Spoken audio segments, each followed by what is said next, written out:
एक दिन वह रेगिस्तान में चलते हुए अचानक पानी का एक स्रोत देखती है। खुशी से वह दौड़कर वहां पहुंचती है, लेकिन जैसे ही वह पानी को छूती है, वह एक चिपचिपे तरल में बदल जाता है।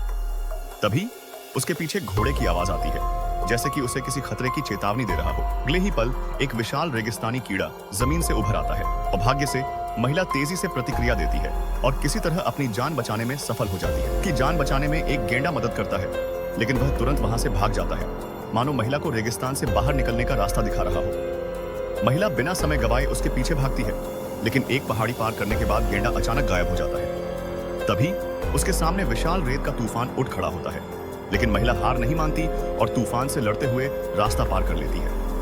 कई कठिनाइयों का सामना करने के बाद वह पूरी तरह थक जाती है। तभी उसकी नजर एक फुर्तीली छिपकली पर पड़ती है। वह तुरंत उसे पकड़कर पत्थर से पटक देती है और जल्दी जल्दी उसे खा जाती है। फिर वह छिपकली के अंडे भी खा जाती है, लेकिन इससे उसकी हालत और खराब हो जाती है। उसके पैरों में भारीपन महसूस होने लगता है और उसका सिर चकराने लगता है। फिर में उसे उल्टियां होने लगती है और वह बेहोश होकर 3 दिन 3 रात वहीं पड़ी रहती है। सूरज की गर्मी उसे भूनने वाली होती है। तभी गेंडा एक बार फिर प्रकट होता है। वह अपने सिर से महिला को हल्के से छूता है, जैसे कि उसे हार न मानने की याद दिला रहा हो। महिला तुरंत होश में आती है और फिर गेंडे के पीछे चल पड़ती है। जमीन की ओर देखकर एक विशेष आवाज निकालता है, मानो वह महिला को कुछ बताने की कोशिश कर रहा हो।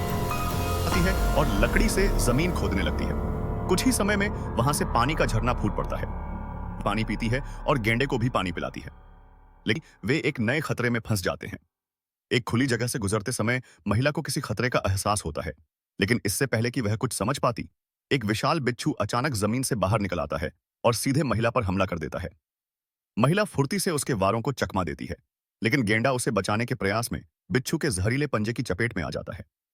महिला गेंडे की हालत देखकर गुस्से से भर जाती है और अपनी पूरी ताकत जुटाकर बिच्छू पर हमला कर देती है। महिला पूरी ताकत लगाकर उसका सिर उखाड़ देती है और फिर उसी सिर से उसे घातक वार करती है, जब तक कि वह पूरी तरह निढाल नहीं हो जाता।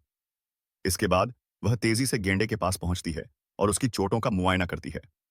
दुर्भाग्य से महिला कोई साधारण इंसान नहीं बल्कि एक शक्तिशाली जादूगरनी थी। वह तुरंत अपना उपचार मंत्र प्रयोग करती है, भले ही इससे उसकी सारी शक्ति खत्म हो जाए। आखिरकार जहर का असर खत्म हो जाता है और गेंडा चमत्कारिक रूप से फिर से जीवित हो उठता है।